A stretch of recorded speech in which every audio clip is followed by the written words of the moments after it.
नमस्कार कर्नल साहब, बहुत-बहुत स्वागत है आपका। नमस्कार अंजू जी, आपको दर्शकों को धन्यवाद बुलाने के लिए। कर्नल साहब, दिल्ली धमाका जो है उसको लेकर हर पल एक नया खुलासा हो रहा है और तार देखिए कहाँ से जुड़े हुए हैं। पुलवामा से लेकर, शोपियां से लेकर, फरीदाबाद, सहारनपुर, कानपुर, लखनऊ, यहाँ तक ये ताना-बाना फैला हुआ है। आपको लगता है कि ये जो शोपियां का मौलाना इरफान पकड़ा गया है, यही मास्टरमाइंड हो सकता है? क्योंकि बाहर से कोई आया नहीं। स्लीपर सेल्स को इन्होंने एक तरह से एक्टिव किया और ऐसा ब्रेन वॉश किया कि भारत में रहने वाला मुसलमान या डॉक्टर उमर जो है भारत में पढ़ाई करता है, एमबीबीएस का डॉक्टर है, नौकरी कर रहा है, वो सुसाइड बॉम्बर बन जाता है। देखिए, बाहर से जो आना और नहीं आना वो ज़माना चला गया अंजू जी। जब कम्युनिकेशन नहीं होती थी, बाहर से लोग आते थे, वो आपका दिमाग में ज़हर घोलते थे, फिर आप जिहादी बनते थे। आपके मोबाइल के ऊपर व्हाट्सएप चल रहा है, आपके मोबाइल के ऊपर टेलीग्राम चल रहा है, आपके मोबाइल के ऊपर तरह-तरह के इंस्टा की रील्स हैं, टिकटॉक जो इंडिया में बैंड है, लेकिन उसी के डाउनलोड करके यहाँ पे घुमाते हैं लोग। तो यहाँ एक बहुत बड़ी पॉपुलेशन है जिसने 6060 पाकिस्तानी की तरह बोलना शुरू रखा है, तो उनको किसने बताया है सब कुछ? पाकिस्तानी चैनल्स यहाँ चलती हैं। अनदर फेलियर कि आपने आरज़ू काज़मी को बैन किया, उसने दूसरी चैनल खोल ली। आपने कमर चीमा को बैन लगाया, उसने दूसरी चैनल खोल ली। और अनफॉर्चुनेटली हमारे ही कुछ गेस्ट इंक्लूडिंग वेटरन्स उनके चैनल्स पे जाते हैं। तो ऐसी जो सोसाइटी है ना, जो जिसको ये नहीं पता, अभी मैं जयपुर डायलॉग से वापस आया हूँ, वहाँ शत्रुबोध था टॉपिक। हमें शत्रुबोध नहीं है, नहीं पता कि शत्रु क्या होता है, उसका बोध क्या होता है, उसके लिए क्या कार्रवाई करनी चाहिए। तो देखिए, अगर उस मौलाना को फंडिंग बाहर से आती है, क्योंकि बिना पैसे के कुछ नहीं होता, ये तो आप मान के चलिए, खाली पेट जहाद नहीं लड़ा जाता। तो उसको पैसा, ये तरकीब, ये सिस्टम, उसको अगर एक व्हाट्सएप पे आता है, हवाला के थ्रू पैसा आता है, तो फॉरेन हैंड आ गया ना। तो मास्टरमाइंड तो उनको बैठे हुए रावलपिंडी में, इस्लामाबाद में, सॉरी ISI में। CAA को आप इग्नोर नहीं कर सकते। हमारे यहाँ कोई कांड हो और CAA का सिग्नेचर ना मिले, स्पेशली जो अभी हमारी टेंशन चल रही है USA के साथ। हमारे 6 जहाज जो हमने खरीदे हैं, पैसे दे रखे हैं अपाचे, 3 आए और 3 वापस चले गए लंदन से, UK से किसी एयरपोर्ट से वापस बुला लिए गए अभी 10 तारीख को। तो मास्टरमाइंड तो वैसे ट्रेस करने जाएंगे तो वो जाके डीप स्टेट की किसी जगह तार पे जुड़ेगा। ये टूल्स है, पाकिस्तानी भी टूल्स है, गधे दिमाग वाले लोग, और ये भी टूल्स है, चाहे वो शोपियां का मामला। क्योंकि अब फिजिकल आपको कनेक्ट की कोई ज़रूरत नहीं है। जब तक पैसा आप तक पहुंच रहा है, जब तक स्कीम आपको पहुंचाई जा रही है व्हाट्सएप पे, टेलीग्राम पे, जब तक आपको बताया जा रहा है और आप उसको कर रहे हो, तो वो अभी हमें आई थिंक इसको थोड़ा को डिफरेंटली देखना पड़ेगा। ज़रूरी नहीं कि फॉरनर आके यहाँ करे, आने की ज़रूरत नहीं है। अब टेक्नोलॉजी इनेबल करती है, यहाँ बैठ के कर लो। हमारे आप देखिए ना ट्विटर पे, एक्स पे, हिंदू नाम वाले कितने हैंडल, सारे पाकिस्तान से ऑपरेट हो रहे हैं। तो मास्टरमाइंड की थोड़ी डेफिनेशन बदल गई है। मास्टरमाइंड अगर आप मुझे रियली पूछोगे तो मैं तो कहूँगा ये डीप स्टेट अमेरिका की, वहाँ जाके तार रुकेगी शायद। ISI तो है ही है पाकिस्तान की। और ये जो मौलाना पकड़ा गया है, मौलाना इरफान अहमद, ये श्रीनगर मेडिकल कॉलेज में बताया जाता है कि वहां जाकर स्टूडेंट से मिलता था, मुजम्मिल से भी मिला है, आदिल से भी मिला है, उमर से भी मिला है। ये वहां के स्टूडेंट्स की ब्रेन वॉशिंग करता था। तो ये ब्रेन वॉशिंग का काम कोई 1-2 दिन में तो हुआ नहीं होगा, इसमें भी तो सालों लगे होंगे। और वहां पर जिनकी भी सरकारें रही है, उनकी छत्र छाया में पनप रहा होगा। अभी तो यूटी है, जम्मू कश्मीर, तभी वहां की पुलिस ने इतनी एक्टिवली काम किया है कि वो सहारनपुर तक पहुंच गए डॉक्टर आदिल को गिरफ्तार करने के लिए। अगर वो वहां की स्टेट के अंडर होती पुलिस, तो आपको लगता है कि ये काम होता? नहीं होता, बिल्कुल नहीं होता। मुझे हैरानगी है कि ये हुआ कैसे। तो आपका कहना बिल्कुल सही है कि जब ये बंदा मेडिकल कॉलेज श्रीनगर में जाता था तो तब अखबार में रिपोर्ट आई थी और कुछ नहीं किया सरकार ने। और आज आप दूर क्यों जाती हैं? जितने कश्मीरी स्टूडेंट बाहर पढ़ रहे हैं, बाहर स्टेट्स में, आप देखेंगे मैक्सिमम स्टूडेंट जो किसी ज़माने में उन इंजीनियरिंग कॉलेज में, मेडिकल कॉलेज में, नॉर्मल कॉलेज में, कॉमर्स कॉलेज में, हॉस्टल में रहते थे, फिर एक टाइम आने पे सब के सब जो बाहर शिफ्ट हो गए, एक PG में या ग्रुप ऑफ PGs में, और वहाँ इनकी फिर ब्रेनस्टॉर्मिंग होती है। क्योंकि हॉस्टल में मुल्ला आएगा, कश्मीर में तो उसको रोकेगा नहीं, लेकिन बाकी जगह नहीं आने देते वार्डन्स। PG में आप बैठे हो, चलाने वाला भी आप ही की बिरादरी का, या हो सकता नॉन मुस्लिम और बिक गया हो, या उसको पता ही ना हो, पैसे से मतलब है, और मुल्ला आके शाम को प्रीच करता है। मैं आपको एक एग्जांपल देता हूँ। कुछ 3-4 महीने पहले की बात है, मैं चंडीगढ़ गया था, one of the safest cities India में। तो जैसे वहाँ से मोहाली एयरपोर्ट के लिए मुड़ते हैं, वहाँ बहुत सारी नर्सरीज हैं जो बेचते हैं प्लांट्स और ये, और सारे के सारे वो जो लोग हैं वो एक ही कम्युनिटी के हैं। तो मेरे को कुछ प्लांट लेना था, शाम का टाइम था, अंधेरा हो गया था, मैं रुका तो एक नर्सरी कोई नहीं, दूसरी नर्सरी खाली पड़ी है, पूरा सामान वहाँ, आपको पता है वहाँ गमले भी होते हैं, लाखों के वर्थ उनकी इन्वेंट्री होती है। छठी की 7वीं नर्सरी एक ही लाइन में है सर्विस रोड के साथ। जब मैं वहाँ पहुँचा तो वहाँ पे एक मौलवी जी बैठे हुए, सारी नर्सरियों के लड़के, उनकी बीवियाँ, उनके बच्चे वहाँ बैठे हुए और वो प्रीच कर रहे हैं। तो अगर मेरे को ये चीज़ दिखी तो प्रीच करना मना थोड़ी है, आप प्रीच कर सकते हो। कंटेंट क्या प्रीच कर रहे हो वो ऑब्जेक्शनेबल है ना, उसकी निगरानी कौन करेगा, उसको कौन देखेगा, कहाँ मदरसों में क्या पढ़ाया जा रहा है। सीसीटीवी लगाना कोई गैर कानूनी तो नहीं है ना। अगर आप मदरसे में कहोगे कि भाई हम मॉनिटर करना चाहते हैं, प्राइवेट स्कूल में और डीटीसी बसों में सीसीटीवी लगा है, तो मदरसे में क्यों नहीं लगते भाई ऑर्डर? ऐसा क्यों है कि यूपी में और असम में डंडा उठा के सरकार सही काम कर रही है सुप्रीम कोर्ट के ना करने के बावजूद, बाकी जगह क्यों नहीं हो रहा है? और इसकी जो, अगर मेरे को आप सिंपल एक लाइन पूछें कि हुआ क्यों, तो मैं कहूँगा अपने इलेक्शन करा लिए J&K में। आप तो कह रहे हैं पुलिस उनके अंडर है, दिल्ली के अंडर, वो भी नोशनल है। यहाँ पे एक IPS ऑफिसर इन्वॉल्व हो गया जिसने इस इन्वेस्टिगेशन को अपने हाथ में लिया। एक लोकल SHO जो जम्मू कश्मीर का रहने वाला है, इवन IPS अफसर जो कि SP SSP DIG होगा लेकिन जम्मू का या कश्मीर का, क्या वो चीफ मिनिस्टर के ऑफिस का आए हुए फोन को इग्नोर कर सकता है? उसकी फैमिली भी यही रहती है ना। तो ये सब पखंड है कि हम law and order control Delhi से करेंगे, बाकी ऐसा कुछ नहीं है। जिस स्टेट में सरकार बनती है उनका अपना एक इन्फ्लुएंस होता है, उनके अपने तरीके होते हैं। और अगर आपने पुलिस को बड़ा ही काबू कर लिया तो मैजिस्ट्रेट कहाँ से आएंगे? उस केस के ऊपर डिसीजन कौन देगा, बेल कौन देगा? तो आपने इलेक्शंस करवा लिए, और इससे पहले कि दर्शक कुछ और सोचे, मैं मोदी जी को बहुत पसंद करता हूँ, पर मैं उनकी मजबूरी समझता हूँ। दिल्ली में एक ऐसा दलदल है ब्यूरोक्रेसी का कि बड़े बड़े सूरमा वहाँ के पस्त हो जाते हैं। मोदी जी आई थिंक उनको जो फीड किया जा रहा है, जो उनको समझाया जा रहा है, क्योंकि एक इंसान जिसने पूरा देश चलाना है और पूरी दुनिया से भी लड़ाई करनी है, वो फीड और इनपुट के ऊपर ही काम करेगा। डिसीजन लेगा ना, उसके सामने फाइल रखी जाएगी। जब फाइल के अंदर इनपुट ही गलत है ना, वो इंसान है, 18 घंटे काम करते हैं दिन में। इसका मतलब जो उनकी टीम में गड़बड़ है, उनके जो इनपुट चैनल्स में कुछ गड़बड़ है, क्यों इलेक्शन कराए? सुप्रीम कोर्ट ने बोला, तो हाई कोर्ट ने बोला था कि दरबार मूव नहीं होना चाहिए, तो दरबार मूव क्यों हो गया दोबारा? आप कह रहे हैं कि डॉक्टर्स बाहर जाके पढ़ रहे हैं और उन्होंने ये कुछ किया। डॉक्टर्स बाहर जाके दिल्ली को उड़ाने के चक्कर में यहाँ तो पूरी फौज आती है। तो ये जो चीज़ें अच्छी की गई थी वो भी रिवर्स कर दी गई। तो अब उनको रब जाने क्या माइंड में है, उनको कौन फीड करता है। मैंने शुरू से इंसिस्ट किया था इलेक्शन नहीं होने चाहिए थे, और जब 370 टूटा था मैंने रिक्वेस्ट की थी सेंट्रल गवर्नमेंट को, आप जैसे प्लेटफॉर्म के माध्यम से काफ़ी से, कि यहाँ की ब्यूरोक्रेसी चेंज कर दो। ये जो ब्यूरोक्रेसी यहाँ बैठी हुई है, जो पले हुए हैं नेशनल कॉन्फ्रेंस और PDP के साथ मिलजुल के खाने के लिए, वो सारे के सारे यहाँ हैं, और उसका रिजल्ट आप देख रही हैं। और कर्नल साहब, इसीलिए शायद कहा जाता है ना कि सरकार उनकी है तो क्या हुआ, सिस्टम तो हमारा है। तो ये सिस्टम ही तो है जो कि पंगु हो चुका है। वो सिस्टम जो फीड दे रहा है उसी पर काम हो रहा है। और आप सही कह रहे हैं कि चुनाव नहीं होने चाहिए थे जम्मू कश्मीर में, लेकिन वो जो सिस्टम सुप्रीम कोर्ट में बैठा है उसके दबाव में इलेक्शंस हुए। लेकिन अब तो मुझे लगता है कि उमर अब्दुल्ला सरकार पर बहुत बड़ा प्रश्न चिन्ह भी लग गया है, और हो सकता है कि आने वाले समय में इस सरकार को जाना भी पड़ सकता है, कुछ भी हो सकता है। लेकिन एक सेंटर अगर आप ये मौलवी को देखें जो कि शोपियां श्रीनगर की मस्जिद में काम कर रहा था, दूसरा सेंटर ये अल फलाह यूनिवर्सिटी। ये यूनिवर्सिटी मैंने सच बताऊं आपको, पहले कभी इसका नाम तक नहीं सुना था कि अल फलाह, मुझे तो इसका नाम अभी पता चला है। तो और इस यूनिवर्सिटी में देखो कि 70 से 80% जो लोग काम कर रहे हैं, जो वहां का फैकल्टी स्टाफ है, वो सारे उसी समुदाय से आते हैं और कश्मीर से ताल्लुक रखते हैं। और उसकी फंडिंग कतर से आ रही है। आपको नहीं पता था, मुझे भी नहीं पता था। हम नॉर्मल सिटीजन, हमें क्या पता होगा? हमें होना नहीं चाहिए पता। हम अपने अड़ोस पड़ोस के देख लें, बहुत है जिनकी ड्यूटी थी इसको मॉनिटर करने का, वो क्यों नहीं किया भाई? कॉलेज ने एक स्टेटमेंट दे दिया कि हमारा कोई रिश्ता नहीं है। और भाई साहब, अगर मैं एक माली मकान हूँ, फ्लैट का मालिक हूँ, या घर में रहता हूँ, और मैंने एक रूम किसी बंदे को दे दिया गलती से, जो पुलिस वेरिफिकेशन करके भी आया नकली, आधार कार्ड भी नकली, और निकला टेररिस्ट, तो पुलिस वाले पहले मेरे को पकड़ के अंदर ले जाते हैं।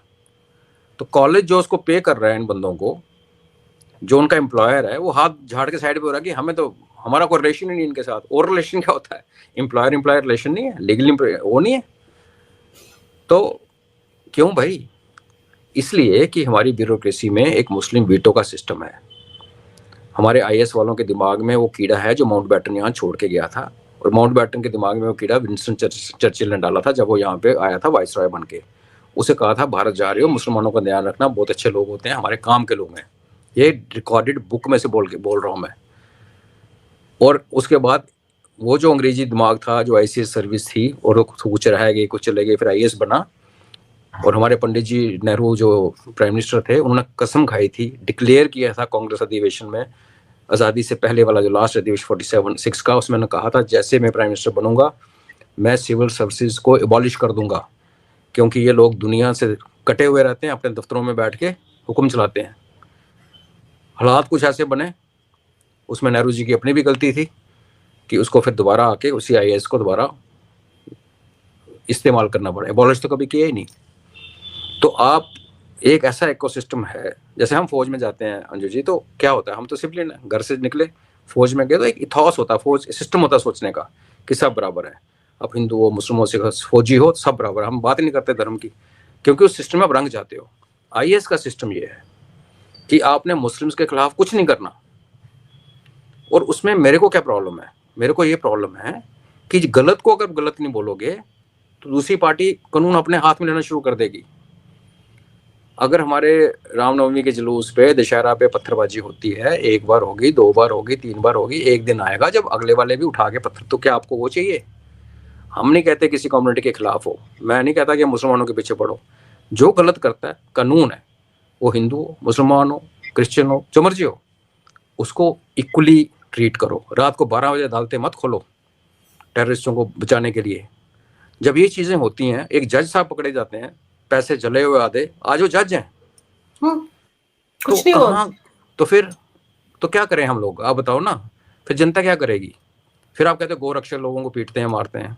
उन्होंने देख लिया यार कि नहीं बचाते, दर दर ट्रक भर भर के गौ माताओं को ट्रांसपोर्ट, रात को अपने लड़के निकलते हैं गाँव से, फिर कीलों वाले बोर्ड लेके टायर के नीचे डाल के पंचर करके फिर पकड़ते हैं, गाय को छुड़ाते हैं और उसमें बीच में आया ठोक भी देते हैं। जिम्मेवार कौन है? जो स्मगलिंग कर रहा है वो तो अपनी करतूत करेगा ही, बिकॉज सिखाया गया, क्योंकि जहाँ से इस्लाम पैदा हुआ वहाँ गाय नहीं खाई जाती। हमें तंग करने के लिए J&K कश्मीर में भी नहीं खाते थे, वहाँ भी खाते हैं, और इंडिया में और कहीं नहीं खाई जाती गाय काटने के रिवाज की नहीं। अंग्रेज खाते हैं बीफ, उनका सिस्टम ही अलग है। अरब में गाय नहीं काटी जाती। यहाँ हमें उंगली करने के लिए किया जाता है, हमारा कानून है कि आप नहीं काट सकते। फिर कैसे हो रहा है भाई? तो जब अब कानून है, हमारी एक रिक्वेस्ट है आपके प्लेटफॉर्म के माध्यम से, जो कोई सुन रहा है बैठ के, कि हम आपको नहीं चाहते आप किसी से लड़ाई करो, हम नहीं चाहते आप लोगों के पीछे पड़ो, लेकिन जो गलत है उसको कानून के दायरे में सीधा करो, नहीं ठीक होता तो उसको सजा दो। 300 वर्ड का ऐसे लिखा के बंदे कपल को मारने के बाद आप अमीरजादे के बच्चे को छोड़ रहे हो। निर्भया का रेपिस्ट और किलर जी, वो 18 साल से 2 महीने कम था तो वो बड़ा रिलीजियस हो गया, उसको छोड़ दिया आपने। ये जो बनाना लैंड, लाला लैंड वाला जो कॉन्सेप्ट है ना, तो तब हमें लगता है कि हमने सरकार चुन के किस लिए भेजी थी। अगर हम भी हेल्पलेसली देख रहे हैं, ये भी हेल्पलेसली देख रहे हैं, तो फिर जब अराजकता फैलेगी, लोग सड़कों पे निकलेंगे, बिकॉज पानी जब नाक के ऊपर आता है तो कोई भी रिएक्ट करता है। अगर ये ब्लास्ट हो जाते हैं अंजू जी, दिल्ली में 4-5 जगह लोग मारे जाते, उसके बदले में इंडिया में कहीं दंगे फैल जाते, तो कौन जिम्मेवार होता? ये तो किस्मत अच्छी थी, महादेव चल रहा है, देश महादेव के सारे चल रहा है, वैसे बता रहा हूँ आपको ऑनेस्टली। क्योंकि जो हमने सिस्टम लगा रखे हैं ना, जो हमारी जुडिशरी का सिस्टम है, जो हमारा आईएएस का सिस्टम है, जो हमारा पुलिसिंग का सिस्टम है, ना रिफॉर्म किए, ना हमने अकाउंटेबिलिटी रखी। यहाँ एक डीसी की डिस्ट्रिक्ट में दंगे हो जाते हैं, लोग मारे जाते हैं, उसको उठ कर ट्रांसफर करके दूसरे डिस्ट्रिक्ट में डीसी बना देते हैं, नहीं तो उठा के सेक्रेटरी में सेक्रेटरी बना देंगे, चल ऐश कर। कभी आपने किसी आईएएस अफसर को पनिश होते हुए देखा है? करप्शन केस में देखा? लोग गलत सर्टिफिकेट लगा के आईएएस में घुस गए, उसको बेल पे छोड़ रखा है कोर्ट ने। तो आप बताइए ना, फिर एक कौन पूछेगा इनको? आप और मैं जब पूछने पे आएंगे तो फिर हमारा पूछने का तरीका गलत होगा ना, बिकॉज मॉब को समझ नहीं आती कहाँ रुकना है। इनको सरकारें ही पूछ सकती हैं, इनको पार्लियामेंट पूछ सकता है ना। बुलाओ ना जज को पार्लियामेंट के अंदर और बोलो भाई तुम्हारे घर से कैश क्यों निकला, करो उसको इम्पीच। आप कोलेजियम सिस्टम चेंज नहीं कर सकते, आपकी हिम्मत नहीं है। आप सेकुलर वर्ड यूज निकाल नहीं सकते जो कि इमरजेंसी में बिना पार्लियामेंट्री अप्रूवल के लगा, वो भी हिम्मत नहीं है। मान लिया, चलो मान लिया, बहुत अच्छे हो, तो भाई साहब जिसके घर से कैश निकला, दुनिया ने देखा, और उसको कोई कार्रवाई नहीं हो रही, आपके पास पावर है पार्लियामेंट की, बुलाओ उसको। अब बुलाते नहीं ना फिर ये, क्योंकि इन सबकी एक दूसरे की, इनके अंदर वाली कहानियां सबको पता है ना। यहाँ सिस्टम के अंदर जो आप कह रहे हो कि सरकार हमारी, सिस्टम आपका, सिस्टम के अंदर एक और छोटे छोटे सिस्टम्स हैं, बड़े गियर और लीवर्स हैं अंदर जो यूज होते हैं। तो फिर उसमें फिर हेल्पलेसनेस की फीलिंग आती है अब जनता में, जो कि एक डेमोक्रेसी के लिए अच्छा नहीं है। फिर लोग कहते हैं कि जब बाहर में जाए डेमोक्रेसी हमें नहीं चाहिए। लोग कहते हैं मार्शल लॉ लगा लो, भैया फौज को बॉर्डर पर रहने दो, हम लोग तो उसी काम के लिए बने हैं, हम लोग मार्शल लॉ करने वाले लोग नहीं हैं। सरकार को जो कुछ करना है, कड़े कदम उठाने हैं, कहाँ उनको पब्लिक सेफ्टी एक्ट लगाना है, कहाँ उनको यूएपीए लगाना है, किस डिस्ट्रिक्ट को उन्होंने यूनियन टेरिटरी बनाना है, वो सरकार का काम है। बॉर्डर के काफ़ी इलाके और काफ़ी स्टेट्स को यूटी बना के रखना चाहिए ताकि उनका कंट्रोल रहे। सुप्रीम कोर्ट ने ये कहा, सुप्रीम कोर्ट के तो बहुत सारे फैसले अंजू जी ये तो मुकर चुके हैं। सुप्रीम कोर्ट ने कहा था शेड्यूल कास्ट की रिजर्वेशन में आप क्रीमी लेयर का कॉन्सेप्ट लगाओ जो ओबीसी में है, नहीं लगाया। दरबार मूव के लिए हाई कोर्ट ने रूलिंग दी, पलट दी। तो जहाँ तो आप बिल्कुल ही फिर देखिए, हम जजेस को भी क्रिटिसाइज करते हैं, करना भी चाहिए, लेकिन आप अपने मापदंड चेंज नहीं कर सकते ना कि एक डिसीजन पे आप सुप्रीम कोर्ट के आगे लेट जाओ, दूसरे सुप्रीम कोर्ट के बोले जाओ या बाढ़ में हम नहीं मानते। ये थोड़ा सा एक सैड सिचुएशन है, उसका रिजल्ट है ये जो आप देख रहे हैं। खबरें आ रही हैं कि ये जो अमोनियम नाइट्रेट था 3200 किलो का, ये बांग्लादेश से नेपाल के रास्ते भारत आया है, आईएसआई की साजिश है। और पाकिस्तान में तो वैसे हड़कंप मचा हुआ है, देखिए कैसे कैसे बयान आ रहे हैं डर के मारे। आपको लगता है कि ये सब कुछ, इसके कनेक्शन कहीं ना कहीं पाकिस्तान से जुड़ ही जाएंगे, उसके बाद पाकिस्तान का क्या होगा? कोई 5-6 महीने पहले मैंने एक पॉडकास्ट में कहा था कि मुझे लगता है कि पहले बांग्लादेश की पिटाई होगी, उसके बाद पाकिस्तान की पिटाई होगी। और अगर ये जो एलिगेशन सच निकलता है तो ऐसे ही होगा। पिटाई तो करनी पड़ेगी, हमारा तो अभी डॉक्ट्रिन है। अगर सरकार इसके पीछे हटती है तो फिर उसके बाद फिर आप धमाकों को रोक नहीं सकते। लेकिन जब आप पाकिस्तान को पिटाई करोगे, किसको पीटोगे? मिलिट्री को पीटोगे। भाई क्लियर सी बात है, आप ठोकोगे इनको, जितना सारा मिलिट्री क्रिपर कर दोगे। बहुत अच्छा, करना भी चाहिए। घर के अंदर जो पाकिस्तान है उनका क्या करेंगे? कहीं आप ये तो नहीं सोच रहे कि पहले पाकिस्तान को निपट लेते हैं, बांग्लादेश को निपट लेते हैं, थोड़े फ्री वगैरह होके उसके बाद करेंगे? ये ऐसे नहीं होता ना, ये साइमल्टेनियस होता है। किसने कहा जी वो कश्मीर में ज़्यादा नहीं कर रहे बिकॉज नक्सल्स को निपटा रहे हैं? क्या फौज कम है? नक्सल तो सीआरपीएफ निपटती है, कश्मीर में तो आर्मी है। हर जगह की फोर्सेस डिप्लॉयड हैं, उनका अपना अपना काम है। ऐसा तो नहीं है कि भगवान ने कोटा लिख रखा है कि दिन में 10 से ज़्यादा लोग नहीं मारना क्योंकि मैं हैंडल नहीं कर सकता, तो नक्सल 4 मर गए तो 6 ही मारने हैं, 7वां नहीं मारना। तो ये जो डेमोक्रेसी एज सच दुनिया भर में डिबेट चल रही है आजकल कि क्या ये कॉन्सेप्ट ठीक है, क्या इसने अपनी ज़िंदगी जी ली, कुछ नया चाहिए। जो पाकिस्तान के आईएसआई वहाँ से बोल रही है, इलेक्शन हो रहे हैं जिसे धमाका कर रही है, हमारे यहाँ अपोजिशन पार्टी बोल रही है। तो ये जो गंद गोला जा रहा है, इसको रोकने के लिए हमारे ऐसे लेमैन कहेगा कि लगाओ यार इमरजेंसी, सीधा करो, डंडा दो, जो गलत करता ठोको। पर आई एम श्योर सरकार के पास और मॉडल्स भी होंगे, और भी कोई रास्ते होंगे जो इमरजेंसी जितने हार्श ना हो लेकिन डेमोक्रेसी जितने लिबरल ना हो। कुछ ना कुछ रास्ता अगर सरकार चाहे तो सोच सकती है। वेस्ट बंगाल में क्या क्या नहीं हुआ हिंदुओं के साथ, हमें बांग्लादेश के हिंदू याद रहे, वेस्ट बंगाल कैसे परवाह की कि कभी प्रेसिडेंट रूल लगा। तो देखिए, जैसे मैंने कहा, इस सरकार के अलावा हमारे पास कोई चारा नहीं है। हम कांग्रेस जैसी दूसरी पार्टियों को नहीं ला सकते, सीधी सी बात है। आई थिंक ये बात सरकार के कुछ लोगों को ये भाग गई है कि हमारा अल्टरनेटिव नहीं है, तो ये लोग हमें वोट देते रहेंगे और हम गुड्डी गुड्डी बनते रहेंगे। एक हाथ में एक किताब और एक हाथ में एक लैपटॉप दिया तो उन्होंने उस लैपटॉप से बम बनाना सीख लिया, ऑनलाइन क्लासेस लगा ली, ये सब कुछ ऑनलाइन ही तो हुआ होगा। जितने लोग कनेक्ट, जो रेडिकलाइजेशन हुई है वो ऑनलाइन तो हुई, आमने सामने बैठ के बात ही नहीं हुई। और मुझे तो मतलब इसलिए हैरानी होती है कर्नल साहब कि इस बार तो कोई बाहर से आतंकवादी इन्फिल्ट्रेट करके भारत आया ही नहीं, यहीं के बैठे हुए आतंक लोगों को, डॉक्टर कितना पायस पेशा है, उसके लोगों को आपने सुसाइड बॉम्बर बना दिया। ये सच है। और ये बदलते सच्चाई को अगर हम नहीं पहचानेंगे अंजू जी, तो फिर हम आग से खेल रहे हैं, हाथ जलेगा। कर्नल साहब, वो लखनऊ की डॉक्टर शाहीन को देख लो, जिसका कायदे से जम्मू कश्मीर से कोई लिंक नहीं, कश्मीर से कोई लेना देना नहीं है। वो लखनऊ कानपुर में काम करते करते ही ऐसी बन गई कि वो जैश ए मोहम्मद की वो जो महिला विंग है उसकी कर्ता धर्ता बन गई भारत की और रिक्रूटमेंट कर रही थी। उम्मा है ना, उम्मा को चुम्मा लग गया ना इनका, अचंभित होकर पूछ रही हैं। और अचंभित होना भी चाहिए, क्योंकि हम ये चीज़ सोच ही नहीं सकते। आपने एक वाइट कोट पहन लिया और आप लोगों को मारने के चक्कर में हो। अभी तो मैं बता रहा हूँ आपको, अगर इन्वेस्टिगेशन की जाए तो पता नहीं क्या क्या गंद निकलेगा। कितने लोगों को इन्होंने हिंदुओं को स्टेरलाइज किया है, कितने लोगों को इन्होंने बीमारियां इंड्यूस की हैं। एक इंजेक्शन ही तो लगता है, पेशेंट को क्या पता क्या क्या डाला जा रहा है। डॉक्टर पे विश्वास होता है, भगवान मानते हैं ना डॉक्टर को भगवान के बाद। तो आप जो कांड हुआ था कलकत्ता में, लेडी डॉक्टर को जो मार दिया गया था रेप करके, उसके बाद क्या हुआ? वो भी कुछ, उसके पास भी राज थे ना, कुछ बोल रही थी वो। तो इसलिए मैं कह रहा हूँ सिस्टम परफेक्ट नहीं होता कोई भी, लेकिन ऐसा दिखना चाहिए हम जैसे आप जैसे लोगों को कि सरकार अपना बेस्ट फुट कर, बेस्ट काम किया जा रहा है, गलतियां हो रही हैं। ऐसा नहीं लगना चाहिए कि भैया कुछ हो ही नहीं रहा। मैं इनके और उनके ये बात कर रहा हूँ कि जो भी गलत करता है Anju ji, anybody and everybody, जो लॉ ब्रेक करता है, एंटी इंडिया, ये नहीं कि ऐसे हमारे हिंदू नहीं है जो इसमें इन्वॉल्व है, जो बयानबाजी कर रहे हैं कि इलेक्शंस में है, वो सारे एंटी इंडिया नहीं है वो। तो जो भारत के खिलाफ बात करे, काम करे, उनको एक ही डंडे से हाँकना चाहिए। रात को 12 बजे सुप्रीम कोर्ट नहीं खुलना चाहिए, और अंदर डाल के उनको जो ट्रीटमेंट कानून आपको देता है वो ट्रीटमेंट करना चाहिए। बस ये रिक्वेस्ट है, अपना काम कीजिए। हमें फील होना चाहिए कि हमने जिनको चुन के भेजा वो अपना काम कर रहे हैं। इस धमाके के बाद पाकिस्तान ने जिस तरह से उसी स्टाइल में इस्लामाबाद की एक अदालत के बाहर धमाका कर दिया, सुना 12 लोग वहां पर मर गए, और फिर भारत पर उसका आरोप लगा दिया, और फिर अमेरिका से देखिए किस तरह की सपोर्ट आई। पाकिस्तान के लिए कहा गया कि आतंकवाद की इस घटना में हम आपके साथ हैं, और भारत का मामला है तो कहा गया कि हमें अफसोस है कि वो लोग मारे गए। तो ये किस तरह का दोहरा रवैया हुआ ना अमेरिका का भी, पाकिस्तान के लिए कितना सॉफ्ट कॉर्नर है ना। पाकिस्तान फ्लैग फॉल्स ऑपरेशन करता है, मुशर्रफ ने किया था जब उसको एक बार सुप्रीम कोर्ट ने बुलाया था अपने पेश होने के लिए, आर्मी चीफ था, तो उसे धमाके करवा दिए थे।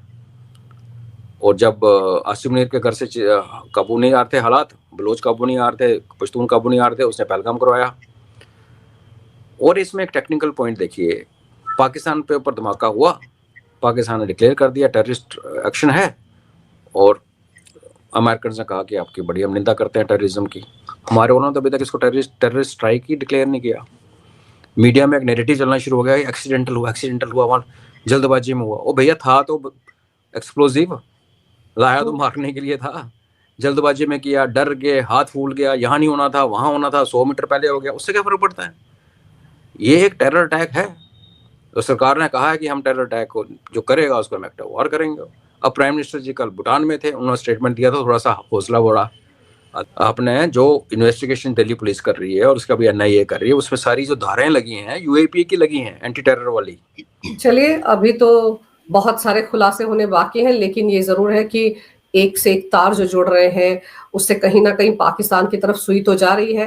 Act of terror will be act of war, ये तो हमारी पॉलिसी हो गई है, ये तो न्यू नॉर्मल हो गया है। तो जैसे ही एक्ट ऑफ टेरर इसको घोषित किया जाएगा तो उसके बाद अगला कदम क्या होगा ये पाकिस्तान भी जानता है, भारत भी जानता है। इसीलिए भारत एक जिम्मेदार नेशन है, सोच समझकर सारी जांच पड़ताल के बाद ही इसको एक आतंकवादी घटना करार दिया जाएगा, और उसके बाद जो कार्रवाई पाकिस्तान के खिलाफ होनी होगी, या बांग्लादेश भी इस बार फुटेगा, ये सब कुछ होने वाला है। आपने समय निकाला, बहुत ही अहम जानकारी मेरे दर्शकों को दी, आपका बहुत बहुत धन्यवाद।